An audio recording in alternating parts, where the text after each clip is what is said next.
आज हम लोग क्लास 12वां का जो हम लोग का भौतिकी है, इसमें एक नया अध्याय चैप्टर स्टार्ट कर रहे हैं, परमाणु। ये तुम्हारा 12वां अध्याय होगा। इसके पहले हम लोग जो है 11वां अध्याय तक का जो हम लोग जो है थ्योरी जो है हम लोग पढ़ चुके हैं। जो कि राइफल ऐप को प्ले स्टोर से डाउनलोड करके कोई भी लेक्चर है तुमको वीडियो लेक्चर जो कि सारे बनाए हुए हैं जिसको तुम देख सकते हो।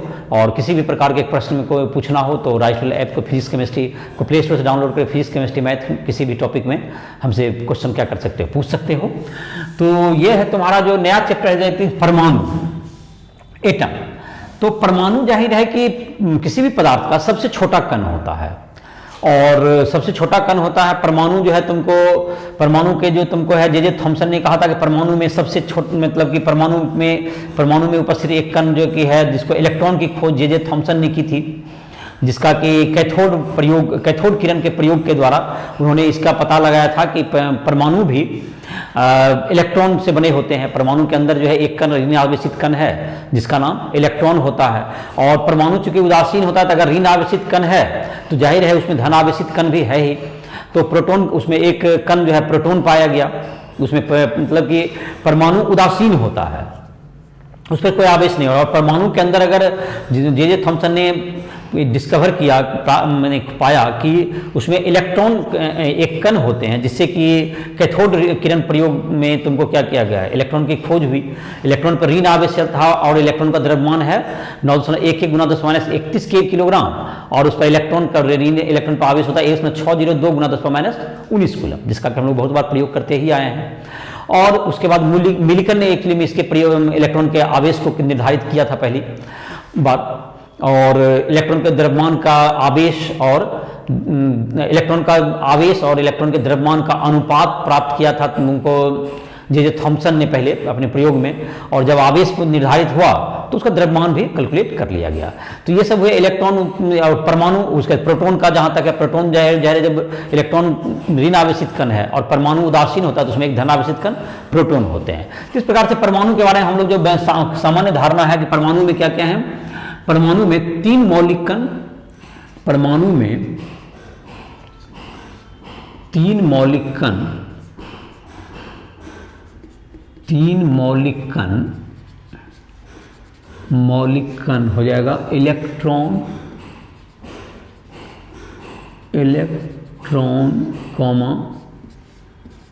प्रोटॉन एवं न्यूट्रॉन हो जाएगा, ये 3 कण हो गए, इलेक्ट्रॉन, प्रोटॉन एवं न्यूट्रॉन। ये 3 मौलिक कण पाए जाते हैं। और ऐसे और भी कण हैं जिसकी चर्चा हम लोग करेंगे धीरे धीरे, नाभिक वगैरह में होता है। तो इलेक्ट्रॉन का जहाँ तक है तुमको ये 3 मौलिक कण हैं। तो पहली बार जो जे थॉमसन ने अपना मॉडल दिया था इलेक्ट्रॉन के परमाणु के बारे में, जे थॉमसन ने कहा था कि इलेक्ट्रॉन, जो जे थॉमसन का कहना था, जे थॉमसन का परमाणु मॉडल पहले था, थॉमसन का परमाणु मॉडल। किस प्रकार से थॉमसन का परमाणु मॉडल, थॉमसन का कहना था कि इलेक्ट्रॉन का लगभग उन्होंने त्रिज्या बताया था कि इलेक्ट्रॉन का त्रिज्या तुमको होता है 10⁻10 मीटर के रेंज में होता है, ये गोला होता है। इसके बारे में थॉमसन ने कहा था कि परमाणु तुमको 10⁻10 मीटर त्रिज्या का परमाणु लगभग 10⁻10 मीटर त्रिज्या का एक गोला होता है, जो कि आज भी तुमको ये सही है ये धारणा कि 10⁻20 मीटर से के क्रम में ही परमाणु की त्रिज्या होती है। उसी के क्रम में हर परमाणु थोड़ा छोटा बड़ा है लेकिन इसी रेंज में होता है, 10⁻10 मीटर के रेंज में होता है ये। और इसमें जो थॉमसन का कहना था, जिसको कि हम लोग देखता होगा, जो कि वाटरमेलन मेटल, तरबूज के आकार का, थॉमसन के अनुसार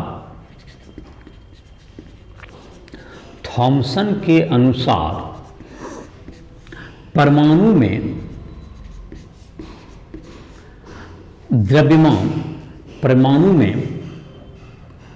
द्रव्यमान एक समान रूप से व्यवस्थित रहता है, एक समान रूप से वितरित रहता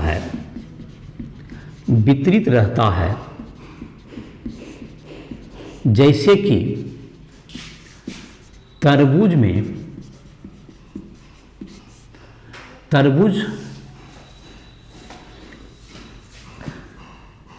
तरबूज में व्यवस्थित होते हैं, एक समान रहता है तरबूज में हर जगह। सब धन आवेशित कणों के बीच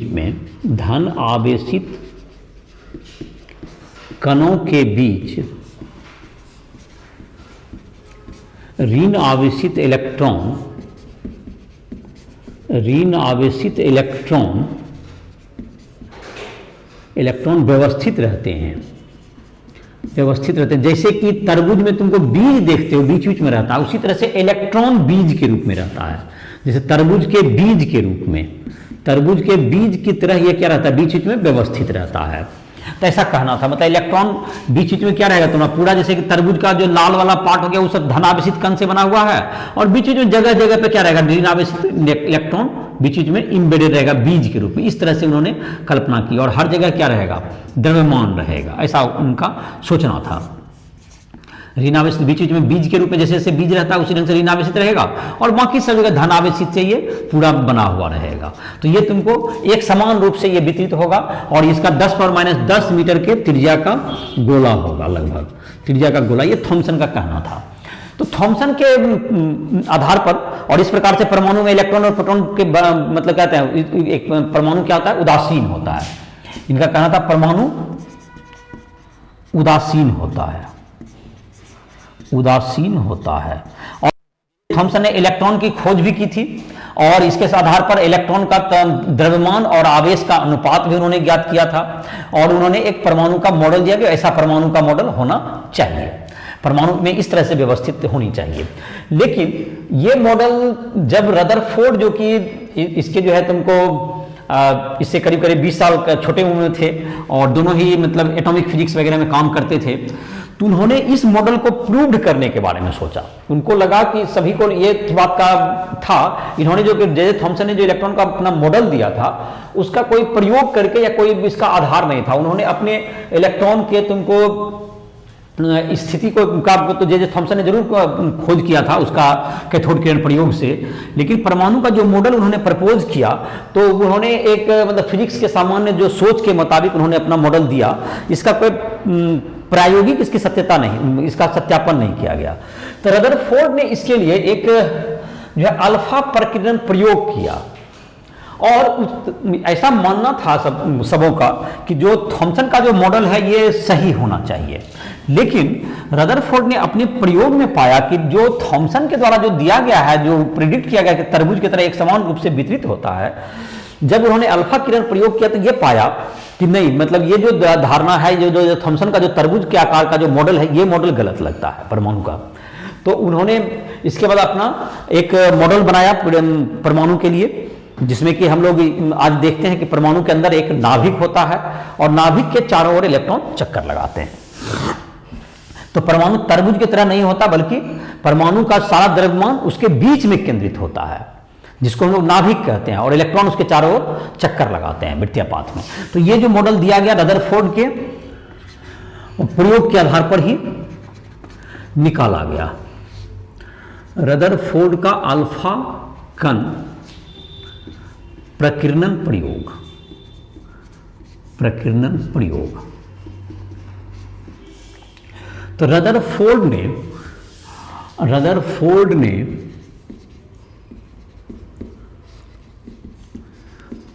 सोने के पतली पन्नी, पत्थर ऐसे बोलते हैं, पन्नी आकार का एकदम 10⁻⁶ मीटर पतला, इतना पतला पन्नी जिसको कहते हैं आजकल, पन्नी जो रहता है उस तरह का पतली पत्थर पर अल्फा कण, अल्फा मतलब अल्फा कण, अल्फा होता है He हीलियम 24++, 2+, इसमें अल्फा कण हीलियम 2 4 अल्फा प्लस, अल्फा कण से आघात कराया तथा अल्फा कण के प्रक्षेप पथ को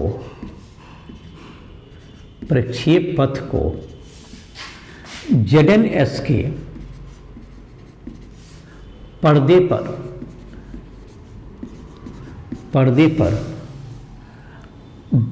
पर ऑब्जर्व किया, मतलब कि पर्दे पर देखा कि किस प्रकार से ये किस पर ZNS के पर्दा पर क्या करता है, वहां पर जैसे जो यहाँ जो कण निकलता है, अल्फा कण जो होगा वो आंख से दिखाई नहीं पड़ता है, तो उसको हम लोग ZNS के पर्दा पर वो क्या कहता है, चमक उत्पन्न करता है। तो किधर जा रहा है उसको देखने के लिए किसका शीट लगाया गया, ZNS का चमकीला, तो वहां चमक उत्पन्न करेगा। आंख से डायरेक्ट अल्फा कण को हम लोग नहीं देख सकते हैं। तो गोल्ड फॉइल जो कि बहुत पतला था और जितना कोशिश किया गया कि इतना पतला से पतला हो सके और जिसका पत्थर बन सके, तो सोना एक धातु है जिससे कि उसको पतला पत्थर हम क्या कर सकते हैं, बना सकते हैं। और उसकी परमाणु द्रव्यमान भी उसका सोचना था कि परमाणु द्रव्यमान ज़्यादा होगा, अल्फा कण की तुलना में बहुत अधिक हो, जिससे कि उसके जो है तुमको उसको ज़्यादा टक्कर लगाए तो अल्फा कण को ज़्यादा, तो दूसरा जो परमाणु हो, गोल्ड बहुत मतलब कहते हैं ज़्यादा परमाणु द्रव्यमान का कण है और उसके पतले पत्थर भी बनाए जा सकते हैं क्योंकि धातु है। बाकी जो कि उस रेंज में जो कि धातु हैं, धातु मतलब तुमको जिसका है तो परमाणु द्रव्यमान उसका सोना से कम ही है, और उस रेंज में जो धातु है तुमको जिसका पत्थर बनाया जा सकता है वैसे धातु तो नहीं है वो, और सबसे तो उन्होंने इसी आधार पर सोना के पत्थर को चूज किया। तो सोना को क्यों चूज किया गया, क्योंकि धातु है तभी उसका पत्थर बन सकता है। दूसरा कि उसका परमाणु द्रव्यमान बहुत अधिक होना चाहिए, जिससे कि जब टकराए दो कण, तो अल्फा कण से वह अल्फा कण का भार 4 U होता है। तो और गोल्ड का जो तुमको भार था, गोल्ड का भार तुमको 200 के से पार होता है, तो 200 U के एवं, तो मतलब कि उससे होगा कि अल्फा कण में ही ज़्यादा विक्षेप होगा, ना कि गोल्ड वाला न्यूक्लियस में नहीं होगा। मतलब 4 U के तुलना में 200 के आसपास U का तुमको गोल्ड का जो है तुमको मतलब कि 200 के आसपास होता है, उससे भारी 50 गुना करीब करीब भारी होता है गोल्ड। तो उसको चूज किया गया जिससे कि मतलब कि सोना का जो नाभिक है वह लगभग स्थिर रहे, लेकिन अल्फा कण क्या हो जाए, अपने रास्ते से इधर उधर विचलित होकर जाए, और इसीलिए उन्होंने गोल्ड के सोने के पत्थर का प्रयोग किया। तो उन्होंने इस प्रयोग में क्या देखा, इस प्रयोग से तुमको प्रयोग के अवलोकन क्या हुए, प्रयोग के अवलोकन, प्रयोग का पहला देखा उन्होंने अधिकांश अल्फा कण को मैंने कहा कि आंख से नहीं दिखेगा, ये डायरेक्ट आंख से नहीं देख सकते हैं, उसके चमक को आप क्या कर सकते हैं, जब ZNS के पर्दा पर अगर लाइएगा तो उसके चमक को आप देख सकते हैं आंख से, और उसको भी स्पष्ट देखने के लिए टेलीस्कोप वगैरह का या माइक्रोस्कोप का प्रयोग करना होता है, तो और बेहतर रूप से कहाँ पे जा रहा है उसको आप ऑब्जर्व कर सकते हैं। तो अधिकांश अल्फा कण, इस प्रयोग में काफ़ी साल लगे, अधिकांश अल्फा कण अपने रास्ते से बिना विचलित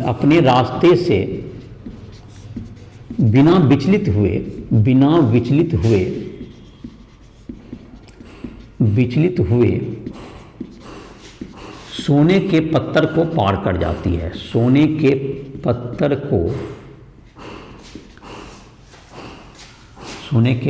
को पार कर जाती है,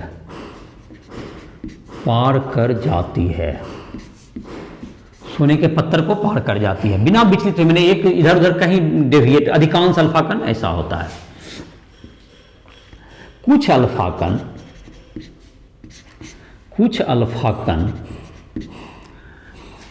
अल्प कोण से विचलित होते हैं तथा वे केंद्र से दूर भागते हैं, दूर की ओर विचलित होते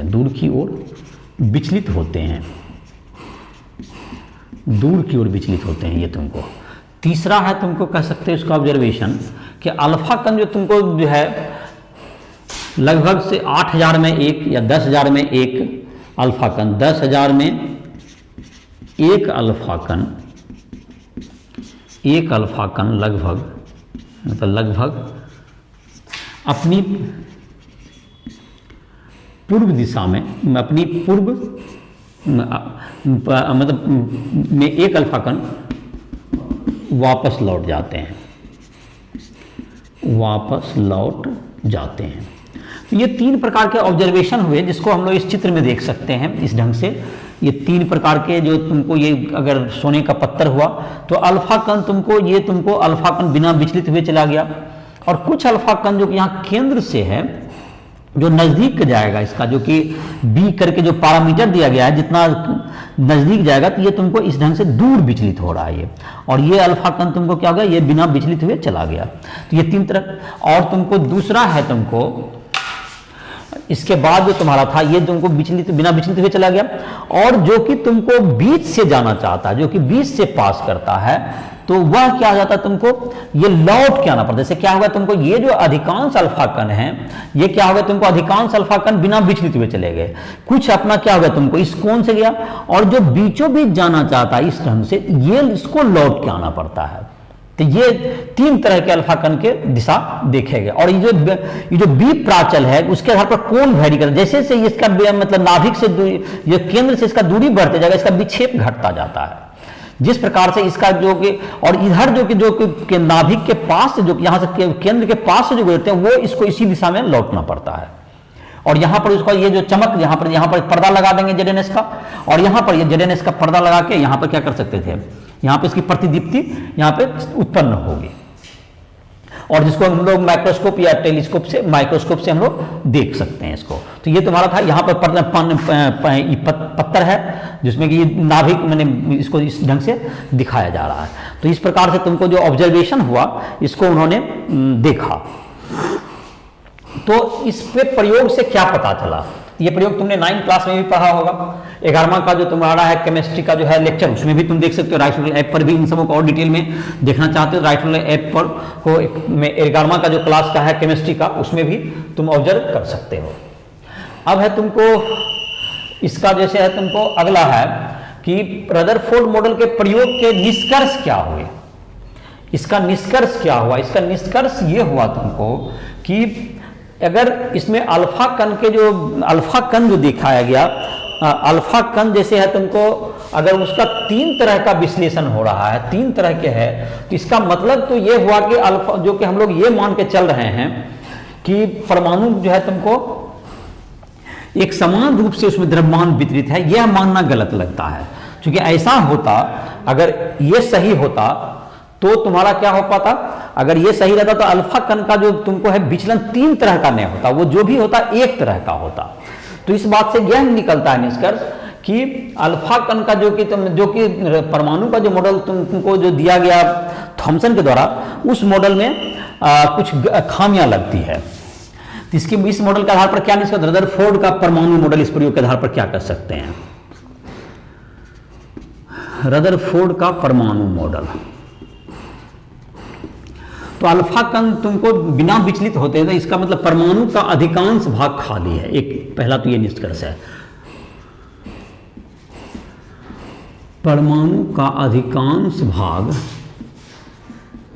खाली है, परमाणु का अधिकांश भाग खाली है, क्योंकि अधिकांश अल्फा कण क्या जाते हैं, बिना विचलित हुए चले जाते हैं, और बिना विचलित हुए अगर पास कर रहे हैं, इसका मतलब है कि अधिकांश अल्फा कण क्या है, वो अधिकांश जगह परमाणु के अंदर खाली पड़ा हुआ है। दूसरा, परमाणु के केंद्र में सारा द्रव्यमान स्थित है,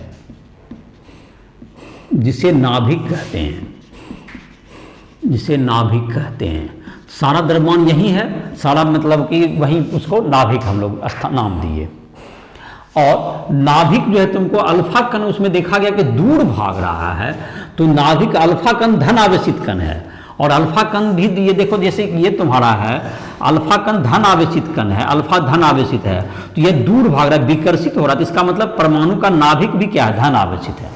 इससे ये निकला कि परमाणु का नाभिक धन आवेशित होता है, परमाणु का नाभिक धन आवेशित है, अर्थात परमाणु के नाभिक में धन आवेशित कण प्रोटॉन स्थित है, धन आवेशित कण प्रोटॉन स्थित है।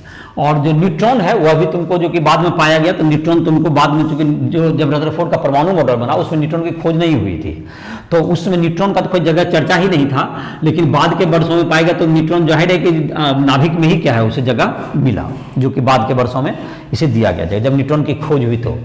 तो जिससे परमाणु का मॉडल दिया गया उसमें न्यूट्रॉन की खोज, रदरफोर्ड का जो परमाणु मॉडल था उसमें प्रोटॉन को बताया गया कि परमाणु कहाँ पे पाया जाएगा, नाभिक परमाणु के नाभिक में।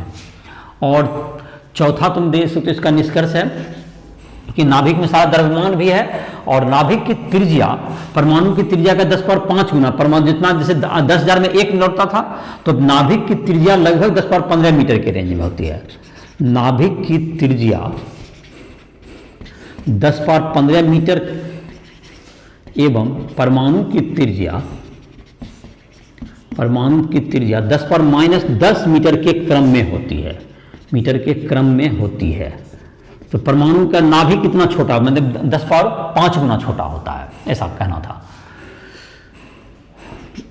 तो परमाणु, अब जहां तक इलेक्ट्रॉन के बारे में है, इलेक्ट्रॉन ऋण आवेशित इलेक्ट्रॉन नाभिक के चारों, धन आवेशित नाभिक मतलब नाभिक के चारों ओर वृत्ताकार कक्षा में चक्कर लगाते हैं,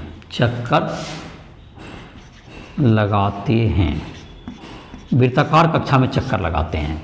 तो ये तुमको मतलब ये हुआ इसका मॉडल में अगर देखें, तो इनका कहना था कि रदरफोर्ड के मॉडल पर यहाँ नाभिक है परमाणु में, और इसमें चारों ओर ये तुमको क्या है, इलेक्ट्रॉन का कक्षा है, विभिन्न कक्षा में ये चक्कर विभिन्न, मतलब कि सर्कुलर पाथ पे ये चक्कर लगा रहे हैं, इलेक्ट्रॉन का ये पथ हो गया, यही इनका परमाणु मॉडल था। और नाभिक यहीं पर है, न्यूक्लियस इसको कहते हैं इंग्लिश में, ये नाभिक हो गया।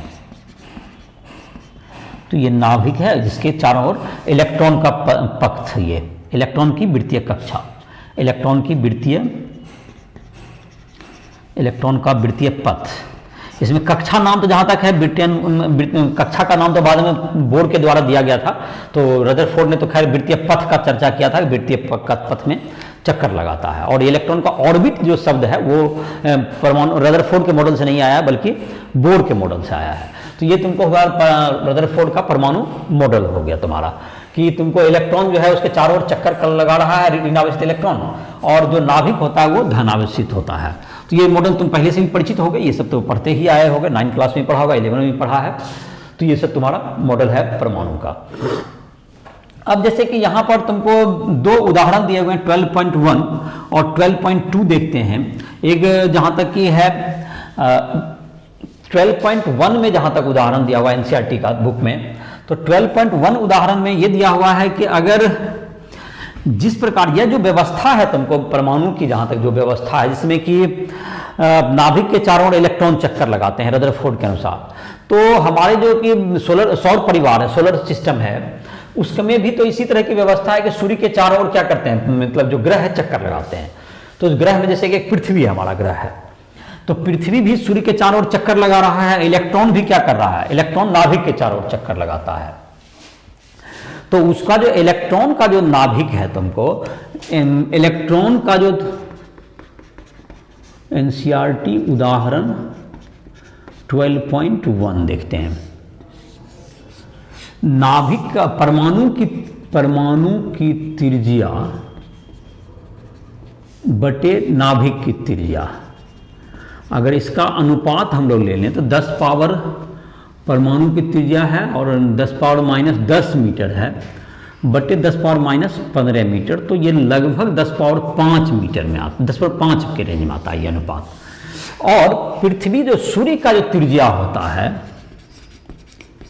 सूर्य की त्रिज्या तुमको अभी जो है जिसको हम लोग माने तो ये था 7×8 मीटर होता है, 7×8 मीटर होता है। तो और जो है तुमको जहाँ तक कि रहा पृथ्वी की कक्षीय त्रिज्या, पृथ्वी की कक्षीय त्रिज्या जो कक्षा में घूमती है पृथ्वी, कक्षीय त्रिज्या करीब करीब होती है 1.5×10⁻11 मीटर। तो ये अनुपात, इस अनुपात को देखते हैं कितना आता है। अनुपात इसका क्या हुआ, अनुपात बराबर 1.5 गुना 10⁻11 मीटर बाय 7 गुना 10⁻8 मीटर। तो ये तो तुमको कितना आ गया, 1.5 है ऊपर बाय 8 है यहाँ, तो लगभग 2 भी मान सकते हो, मतलब 7 है तो 2.2 कहें, 0.2 गुना 10⁻, तुम्हारा 3 हुआ ये, 0.2 गुना 10⁻3 हुआ ये, 0.2 गुना 10⁻3 हुआ ये 10⁻3 हुआ अनुपात ये, या 2 गुना 10⁻2 हुआ ये, 2 गुना 10⁻2 के रेंज में आया। तो ये जो अनुपात है ये काफ़ी कम हो गया, किसके तुलना में, ये जो तुमको अगर इस अनुपात को अर्थात अगर तुमको सूर्य जो है, तुमको सूर्य यहाँ हुआ, ये सूर्य हुआ, तो पृथ्वी तुमको मात्र 2 गुना इसकी जो कक्षा के त्रिज्या हुआ इसकी तुलना में, इसका जो सूर्य हुआ तुमका, इसका त्रिज्या के तुलना में इसका जो दूरी हुआ कक्षा का, ये लगभग कितना गुना हो गया, 2 गुना 200 गुना हुआ, लगभग 200 गुना ये हुआ। लेकिन यहाँ तो ये 10⁻5 है, लगभग 1 लाख गुना है। मतलब नाभिक के तुलना में देखें तो नाभिक के तुलना में जो त्रिज्या है परमाणु का, वह लगभग कितना गुना है, नाभिक से परमाणु की त्रिज्या लगभग 1 लाख गुनी है। और ये जो तुमको सूर्य से जो के त्रिज्या से तुलना करें अगर इसकी कक्षीय त्रिज्या की पृथ्वी का, तो वो लगभग 200 गुना आता है।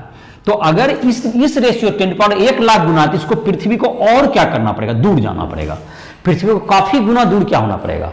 अगर सूर्य, इसका मतलब दूसरे शब्द में ये कहें कि जैसे सूर्य के चारों ओर हम लोग काफी खाली जगह देखते हैं पृथ्वी के बीच में, इससे भी बहुत गुना ज्यादा अनुपात में जगह किसमें खाली है, परमाणु के अंदर जगह खाली है। तो अगर मतलब कि परमाणु की तरह होगा तो सूर्य को, पृथ्वी को क्या होना पड़ेगा, और दूर जाना पड़ेगा। कि परमाणु के से तुलना करने पर, परमाणु से तुलना करने पर पृथ्वी को और दूर जाना होगा, पृथ्वी को और दूर सूर्य से जाना होगा, सूर्य से जाना होगा। क्योंकि वहां पर दूसरे शब्द में क्या हुआ, इसकी तुलना आप कर सकते हैं सोलर सिस्टम में जितना जगह आप खाली देखते हैं, ये नाभिक है अगर, और इसमें इलेक्ट्रॉन है, इसकी तुलना में इस अनुपात से इसमें ज्यादा जगह खाली है सोलर सिस्टम से, अगर उसके तुलना में लेंगे। और अगर उतना के बराबरी करना है जगह को, तो और पृथ्वी को क्या करना पड़ेगा, दूर जाना पड़ेगा। तो यही तुम्हारा निष्कर्ष है। और मतलब कि यही हुआ कि पृथ्वी में, यही इससे यह भी अनुमान आप लगा सकते हैं कि तुलनात्मक रूप से परमाणु में बहुत ज्यादा जगह खाली होता है, और नाभिक बहुत छोटा आकार का होता है। नाभिक का आकार बहुत छोटा है, जिससे उसी में उसके सारे द्रव्यमान होते हैं, बाकी जगह परमाणु में क्या होता है, खाली होता है। जैसा कि हम लोग देखते हैं पृथ्वी यहाँ है, बाकी जगह सूर्य के बीच में खाली है, उसी तरह से उसमें भी क्या होता है, परमाणु के अंदर भी कल्पना कर सकते हैं उसी तरह से जगह खाली है, उसी रेशियो में। दूसरा उदाहरण एक है तुमको, जैसे गीगर मार्टिन ने इस प्रयोग को किया था कि इलेक्ट्रॉन कितना नजदीक तक जा पाएगा। गीगर मार्टिन का प्रयोग जो है, तुमको एक उदाहरण है, तुमको एनसीईआरटी उदाहरण ले लेते हैं, 12.2 का लेते हैं। इसमें क्या किया गया है, मतलब कि ये गोल्ड का नाभिक है, तो इसमें 79 प्रोटॉन का चार्ज होगा, 79 प्रोटॉन का चार्ज है, आवेश है इसमें उपस्थित है, 79 प्रोटॉन हैं यहाँ पर। और तुमको इसमें जो है अल्फा पार्टिकल को इसके नाभिक के सामने से अगर गुजारा जाता है, अल्फा पार्टिकल पे 2 इलेक्ट्रॉन का चार्ज होता है, इसका चार्ज द्रव्यमान होता है, और 2 प्रोटॉन के बराबर प्लस ये भी चार्ज होता है, आवेश होता है। और इसको जो है तुमको यहां से दूर से 7.7 मेगा इलेक्ट्रॉन वोल्ट की ऊर्जा देकर के, इतना ऊर्जा देकर इसको प्रक्षेपित कर दिया गया इधर तक। तो यह इसके कितना नजदीक तक जा पाएगा। जाहिर है कि ये दोनों में एक विकर्षण का बल लगता रहेगा।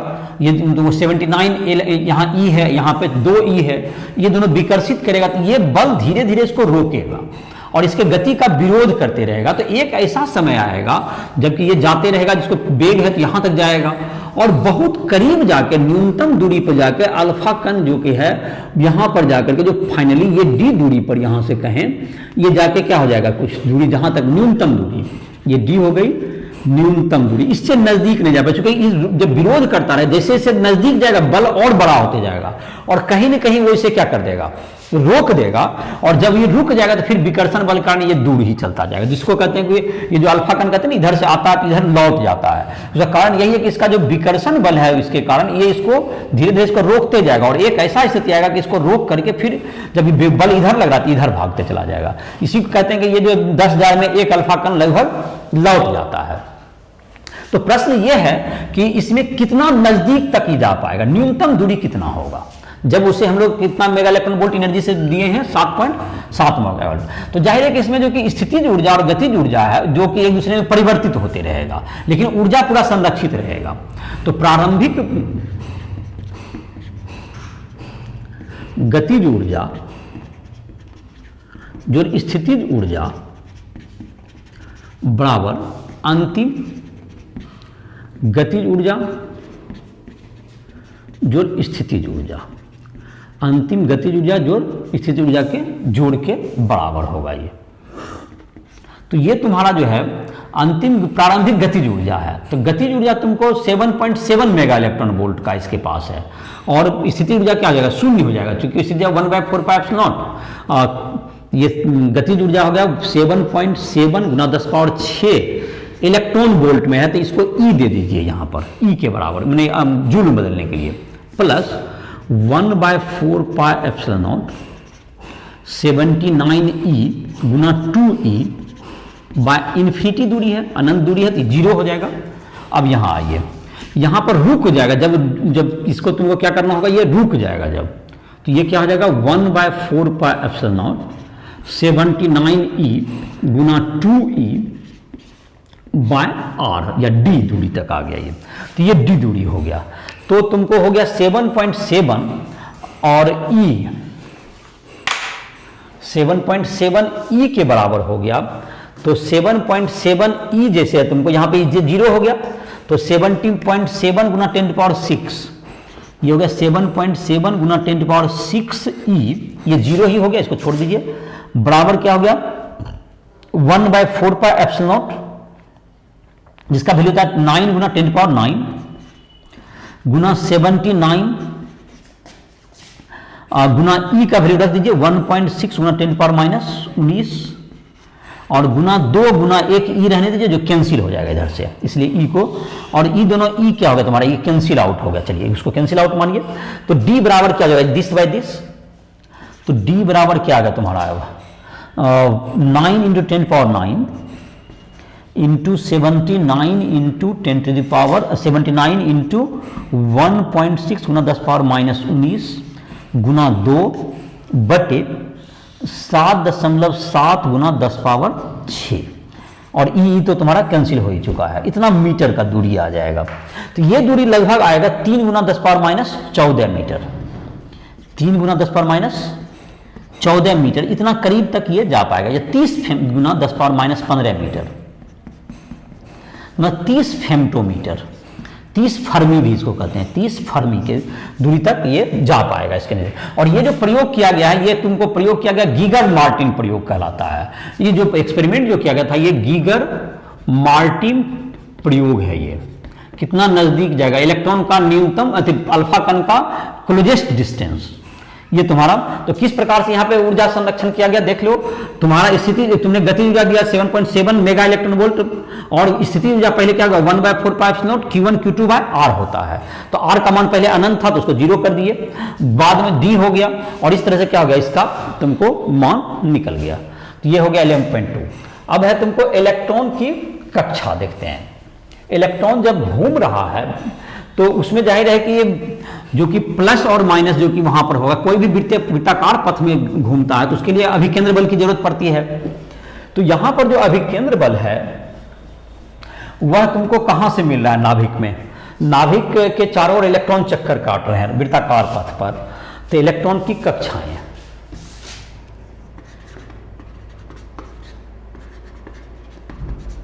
इलेक्ट्रॉन की कक्षाएं,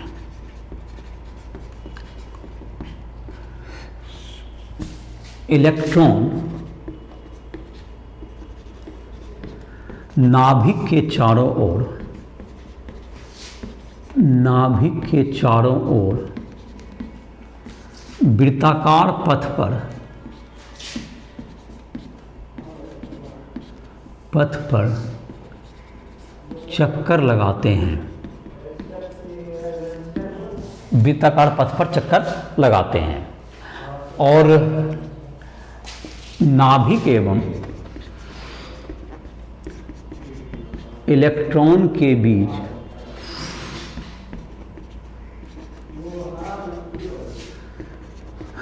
लगने वाला आकर्षण बल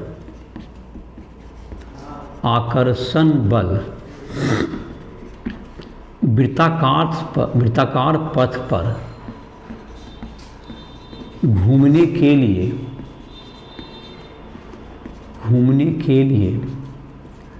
इलेक्ट्रॉन को आवश्यक अभिकेंद्र बल देता है। इलेक्ट्रॉन को आवश्यक अभिकेंद्र बल देता है, आवश्यक अभिकेंद्र बल देता है।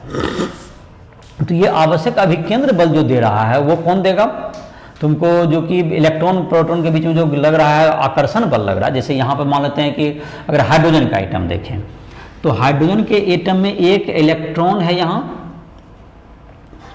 और यहाँ पर एक इलेक्ट्रॉन है यहाँ पर, और यहाँ पर एक प्रोटॉन है। तुमको एक प्रोटॉन है, अगर हाइड्रोजन का एक प्रोटॉन होगा, यहाँ पर एक प्रोटॉन और यहाँ पर एक इलेक्ट्रॉन है, एक इलेक्ट्रॉन घूम रहा है। तो इसके बीच में तुमको क्या लगा, दोनों के बीच में आकर्षण बल लगेगा, दोनों विपरीत आवेश है, तो ये तुमको इसको अपनी ओर खींचेगा आकर्षण बल से। तो इसका आकर्षण बल कितना होता है, आकर्षण बल होता है 1/4πε0 E गुना E बटे, अगर त्रिज्या R है तो R स्क्वायर, ये त्रिज्या इसका मान लेते हैं, इलेक्ट्रॉन कक्षा की त्रिज्या R हो गई, R स्क्वायर। और अगर इसका इलेक्ट्रॉन का द्रव्यमान m मान लें, इसका वेग v हो गया तो mv²/r, ये अभिकेंद्र बल हो गया। ये अभिकेंद्र बल इतना चाहिए, mv²/r चाहिए।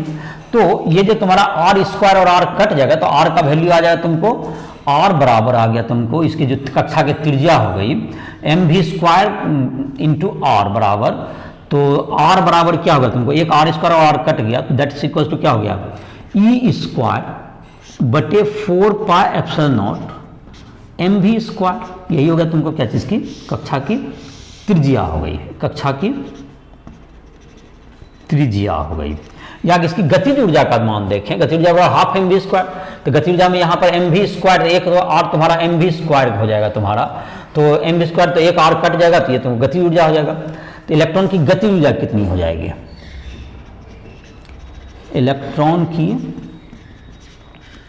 गतिज ऊर्जा बराबर हाफ mv²। तो हाफ mv² का मान कितना हो गया, हाफ गुना E² बटे 4πε0, हाफ गुना E² बटे 4, एक R² और R तो कट के उधर चला ही गया, तो एक 4πε0 E² बटे R भी हुआ 1/4πε0, एक है तुमको, एक R कटा तो एक R बचा हुआ है, E² बटे 4πε0 R, तो इंटू 1/2 मतलब E² बटे 8πε0 R। ये क्या होगा इसका गतिज ऊर्जा। स्थितिज ऊर्जा, ये जो निकाय है इसकी स्थितिज ऊर्जा कितनी हो गई, तो 1/4πε0 और एक इलेक्ट्रॉन Q1 हो गया, एक प्रोटॉन का, और एक इलेक्ट्रॉन का माइनस हो गया बटे R, 1/4πε0 Q1 Q2 बटे R। यहाँ पर ऋण आवेश भी देना है क्योंकि ये तुमको ऋण, इसके ये तुमको ऊर्जा, स्थितिज ऊर्जा मतलब कि अदिश राशि है, तो -E² बटे 4πε0 R, ये हो गया तुमको स्थितिज ऊर्जा। अब कुल ऊर्जा, तो कुल ऊर्जा क्या हो जाएगी, कुल ऊर्जा दोनों का जोड़ हो जाएगा, कुल ऊर्जा बराबर, कुल ऊर्जा कितना हो जाएगा, गतिज ऊर्जा जोड़ स्थितिज ऊर्जा। तो गतिज ऊर्जा हो गया तुमको 1/8πε0 या E² बटे 8πε0 R, और ये हो गया तुमको -E²/4πε0 R। तो ये घट के हो गया तुमको -E²/8πε0 R, ये कुल ऊर्जा हो गई। और ये तुमको ऋणात्मक ऊर्जा का मतलब है कि इलेक्ट्रॉन जो है नाभिक के प्रभाव में है, ये बंधन ऊर्जा हो गया, ये बंधन ऊर्जा हो गया इसका। इलेक्ट्रॉन को अगर इतना ऊर्जा दिया जाए तो ये मुक्त हो सकता है, तो ये इलेक्ट्रॉन का ऊर्जा हो जाएगा, इलेक्ट्रॉन की न्यूनतम ऊर्जा। अब जैसे कि इलेक्ट्रॉन की ऊर्जा हो गई तुमको त्रिज्या के रूप में, तो त्रिज्या के पद में तुमको ऊर्जा, कुल ऊर्जा कितनी हो गई, E square by minus E square by 8 pi epsilon naught R, ये ऊर्जा हो गई। अब उदाहरण तुमको, और स्थिति ऊर्जा में वही प्लस में था उतना, और तुमको स्थिति ऊर्जा में तुमको जस्ट माइनस में है, और गति ऊर्जा तुम्हारा क्या है, प्लस में है। कुल ऊर्जा भी क्या है, माइनस में है। कुल ऊर्जा और तुमको स्थिति गतिज ऊर्जा का मान बराबर ही है, चिन्ह में प्लस माइनस का अंतर है। अब जैसे कि एनसीईआरटी का उदाहरण था तुमको, एनसीईआरटी उदाहरण 12.3 है, जैसे इसमें दिया हुआ था कि एक परमाणु में, जो कि तुमको हाइड्रोजन परमाणु है, उसमें इलेक्ट्रॉन को मुक्त कराने के लिए 13.6 इलेक्ट्रॉन वोल्ट एनर्जी की जरूरत पड़ती है। तो इसका मतलब है तुमको इलेक्ट्रॉन की ऊर्जा अभी हमने ज्ञात किया minus E square by 8 pi epsilon naught R. तो ये जो ऊर्जा चाहिए, जो प्रश्न में दिया हुआ है 13.6 इलेक्ट्रॉन वोल्ट ऊर्जा चाहिए, तो ई प्लस 13.6 इलेक्ट्रॉन वोल्ट बराबर 0 हो गया। न्यूनतम ऊर्जा इतना ही 0 होने के लिए होगा, तो इसका मतलब हो गया कि minus E square by 8 pi epsilon naught R बराबर जो 13.6 ई मतलब इलेक्ट्रॉन वोल्ट को जूल में बदलेंगे बराबर 0। तो ये तुमको इधर जाएगा, तो एक ई तो कैंसिल हो गया, तो ई बटे 8 पाई एप्सिलॉन नॉट आर बराबर 13.6, 8 ई बटे, तो आर का मान यहाँ चला जाएगा, तो आर बराबर ई बटे 8 पाई एप्सिलॉन नॉट गुना 13.6। अब इसका कैलकुलेशन करते हैं। ई का मान हो गया 106 गुना 10⁻⁻19 कूलम होता है इलेक्ट्रॉन का, और 1/4 पाई एप्सिलॉन नॉट का मान होता है 9 × 10⁻9 होता है। तो इसको भी ऊपर ही गुना कीजिए 9 × 10⁻9, यहाँ लेकिन 4 पाई नहीं है बल्कि 8 पाई, यहाँ 2 दे दीजिए, और इंटू क्या होगा तुम्हारा ये इंटू आर, मतलब इधर था इंटू 13.6 था, यहाँ नीचे 13.6। तो ये तुम्हारा जो है इसका कैलकुलेशन आर का मान आ जाएगा करीब करीब ये तुमको 53 पिकोमीटर के आसपास, 53 × 10⁻12 मीटर या 52.9 × 12, तो 53 पिकोमीटर के आसपास ये वैल्यू आ जाएगा, जो कि हाइड्रोजन परमाणु की त्रिज्या हो जाएगी। तो इस डाटा के साथ हम लोग क्या कर लिए, त्रिज्या निकाल लिए। अब त्रिज्या निकल गया तो इसकी क्या निकल सकती है हमें, ऊर्जा जाएगी। इसका मतलब कि उसका ऊर्जा, कुल ऊर्जा -13.6 इलेक्ट्रॉन वोल्ट ही था।